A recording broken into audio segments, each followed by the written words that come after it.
ท้าทายสวัสดียามเช้าทุกคนเลยมื้อนี้เฮาก็บ่ได้ไปป่าเนาะเพราะว่าเฮาก็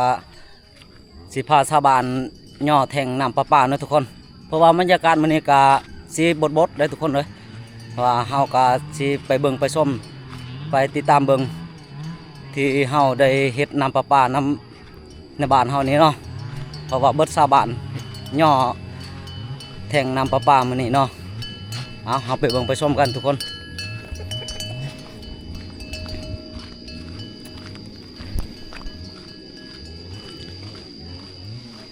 เพราะว่าตอนนี้เขากำลังเอาจักรตัดไม้ออกเนาะ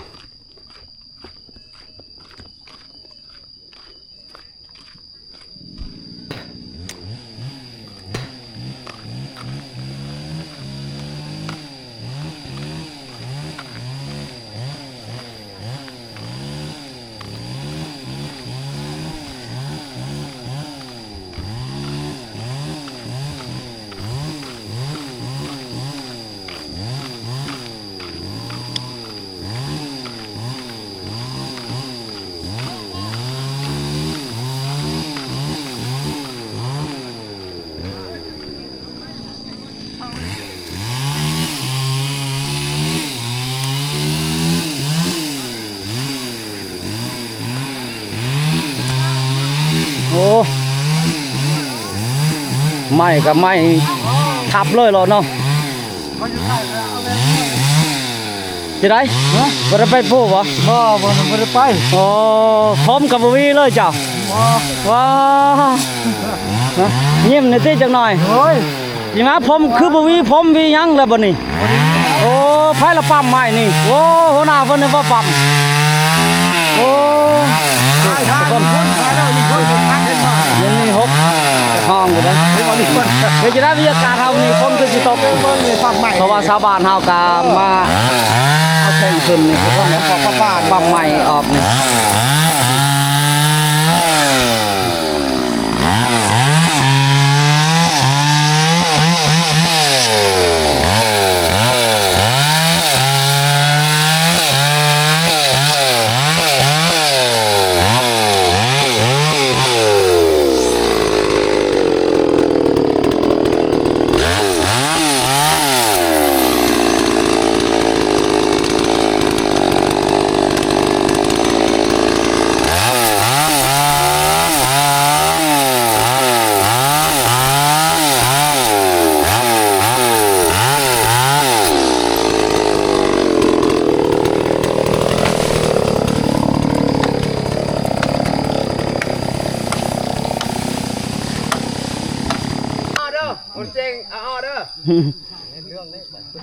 ช้างวันนี้ช้างเลยตัวนี้กันวิทย์แล้วสายไฟบัดนี้วิทย์เนาะ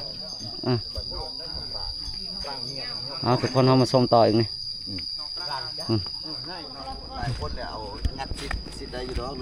เดี๋ยวจะได้มันนี่คือสิแล้วว่าหัวหน้าเฮาย่อนี่แล้วเนาะคันมีผู้สาวบ้านนี่แห้งแล้วคันมีผู้สาวก็ไปไทยเบิดเฮ็ดจะได้โอ้บ่แล้วสามมื้อเนาะโอ้คันว่ามีผู้สาวแม่นแล้วแม่นบ่แล้วโอ้คันนั้นเอาผู้สาวมาแต่เฮิงนี่จอดนี่แล้วเบิดแล้วน่ะโอ้เฮ็ดจะได้ผู้สาวก็ยังไปเบิดเนาะหัวหน้าพ่อตาเพิ่นหัวหน้าทีมงานเพิ่นนะนี่ทีมงานพวกเฮ็ดน้ำอันนี้แท่งน้ำประปานี่ทุกคนถ้าผู้ใดอยากเฮ็ดต้องการก็ต้องแซกหาบอกว่าแต่โครงการได้นี่ทางนอกก็เฮ็ดเบิด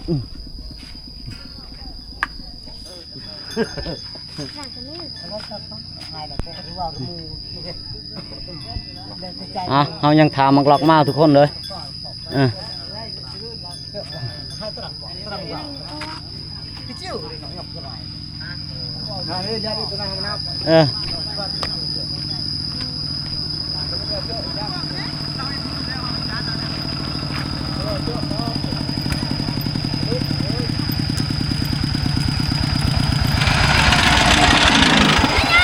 แล้วมังลักมาเดียวมังลักมาดิปดุงวะเม็ดเชื่อเดือดเท่านั้นนะมันนำได้ยังโอ้มาแต่ตลาดชี้เขาน้ำบ่บ่ยายชี้เขาน้ำบ่ชี้ห้ำหัวห้าใช่ไหมว่าชี้ห้ำโอ้ เข้ามาแต่ตลาดทุกคน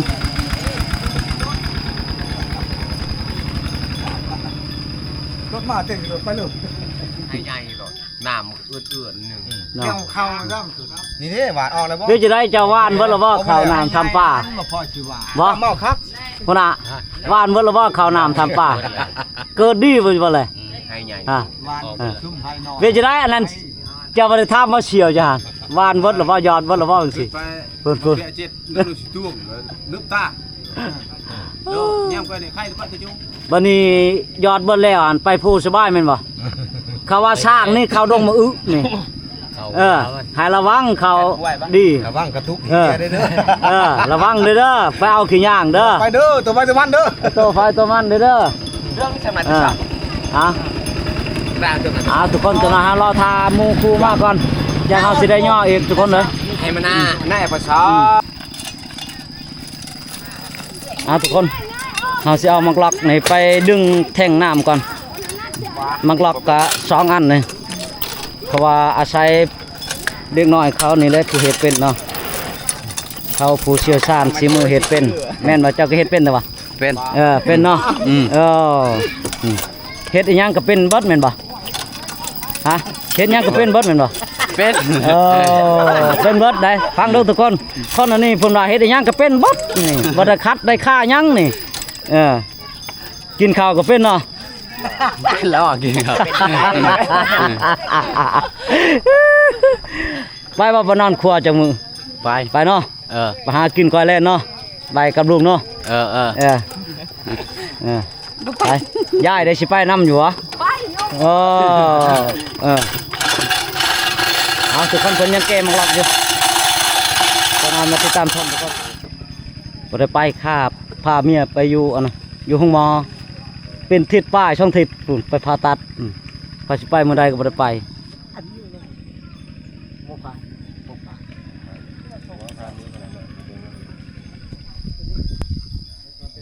ตรงนี้บ้านเจ้านั่นตรงยูทูบเบอร์เนี่ย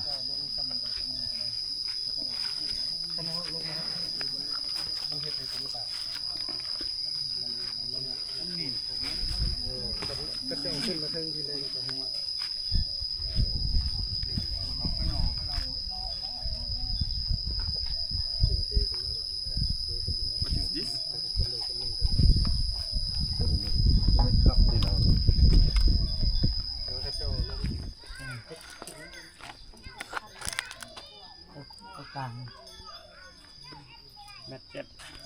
บต70ตัวกลางบ่กลางแล้วก็เม็ด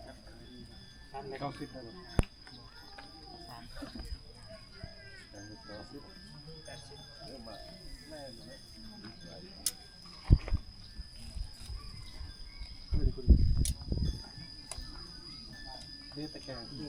ตั้งกันแข็งขึ้นแล้วตั้งตรงนี้ที่เสา They already installed the pipe to the households or not yet? ตัวทางบ้านเฮาสำเร็จแล้วบ่ตัวขุดท่อ แม่น สำเร็จแล้ว แม่น สำเร็จแล้วเนาะ แม่น ได้ละซอยก็แม่น ไ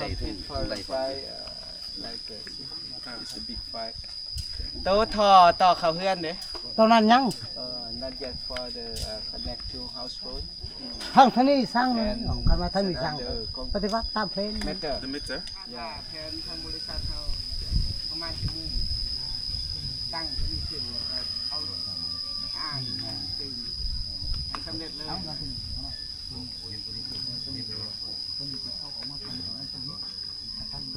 ่ได้อยู่ ปกติหันว่าสิให้ขุดนี้ เจ้าของน้ เนาะ ำโอ้ตีว่ามีทอง โอ้ยกับเพื่อนหัวหน้าเองนั่นแหละโตเพื่อนเองนั่นแหละ ของเจ้าเองบ่นี่ บ่ของร้าน เอาที่ผมว่า แสดงว่าร้านของเจ้าเองโลด แม่น นะเชื่อเจ้า เพราะว่าเอาที่มือฮื้อให้ได้เห็นขั้นอยู่นี่มันชุดได้บ่ให้เจ้าของหน้าเขาเห็น ตัวนี้หันสิตกลงกับเพิ่นมาอีก ได้ก็ได้เกี่ยวเขาบ่เอาบ่ให้เอา บ่เฮ็ด คันบ่เฮ็ดแต่เดียวนี้ไปนี่ปีสิมาเขาเฮ็ดอีกคือเก่าต้องเฮ็ดแต่เริ่มโครงการมันจะเกิดได้บ่ สิตกลงกับเพิ่นมาอีกตัวนี้ บ่แม่นใหม่นะย้ำเขาเบิด To put some sign everywhere. so that they can know You where. just make the line like this and then put it. อ่ะทุกคนวิชาการเพิ่นเลาะเบิง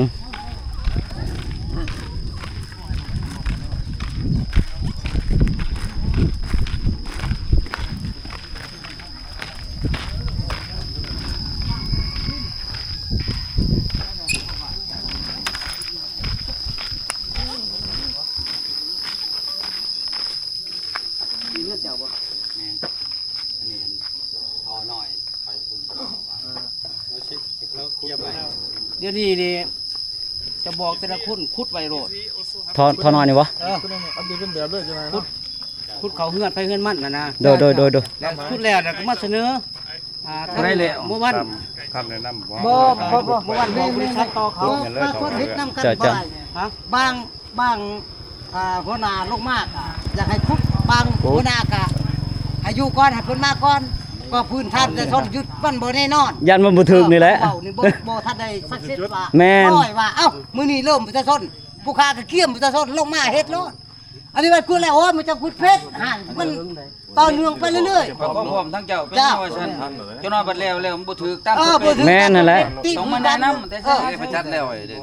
จัดคันแนวนี้โครงการมาเบิ่งว่าถูกต้องแนวนั้นเขาปฏิบัติ บ่ถูกนำหน่อย แนวนั้น กันเฮ็ดไปแล้วน่ะลือไหม ลือใหม่เลย ยันเพชรแล้วก็ยัน คาด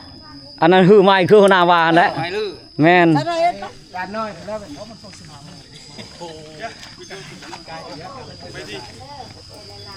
So they have chicken here or not? นั่นบอกตัวนี้โครงการ ตัวนี้ก็แม่นพักเบิ่งเด้อ2 3มื้อสต๊อกไก่เพิ่น อืมแม่นไก่เพิ่นมาจ่ายหั่นเด้ครอบครัวหนึ่ง5โต๊ะโอ้อยากเบิดบ้านพุ่นแหล้วพุ่นน่ะอยากเบิดบ้านพุ่นแหล้วผู้เอาเป็ดก็มีผู้ไก่ก็มีสวนก็มีแต่ละครอบครัวเอา 2นั่นเลยนี่ ฮะบอกเลยเด้บางเสาร์นี่ ลือเลย แน่คนเดินป่าแต่มื้อนี้บ่ได้เดินป่าเดินแถวบ้านนี่แหละเอาเพิ่นเฮ็ดไม้เอ็ดบัดนี้เนาะเอาตัดเล็กต่อไม้เออ ที่ไม่ใช้ต่ออะไรแบบนี้ ฮะ เขาปลาว่าแบบนี้ บ่ได้ไปข้าวเวียกหลาย ไปออกนอกบ่เสียวมานำ บ่ได้ไป กับบาท กลับบ้าน กลับบ้านบ่เอาเพิ่นเฮ็ดก็ยังบ่ทันแล้วนี่เพิ่นเฮ็ดไม้ต่อเติมไม้อีก ทางจอยมาแต่ไทยอยู่นั่น นี่บ่แม่นนั่นแหละ นี่ก็มาแต่ไทยนั่น ทุกคนตอนนี้ก็โครงการเพิ่นก็ได้เมื่อแล้วเฮาว่าสิได้ย่อแทงน้ำประปาบ่ได้ย่อซ้ำเพราะว่าทาง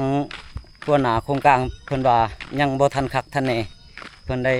จอดใหม่เสื่อมใหม่อีกทุกคนเลยเพราะว่าตอนนี้เฮาก็บ่มีหยังทุกคนเพราะว่าเฮาก็สิได้ปิดคลิปเฮาก็สิจบเพียงเท่านี้ทุกคนเลยเอาสบายดี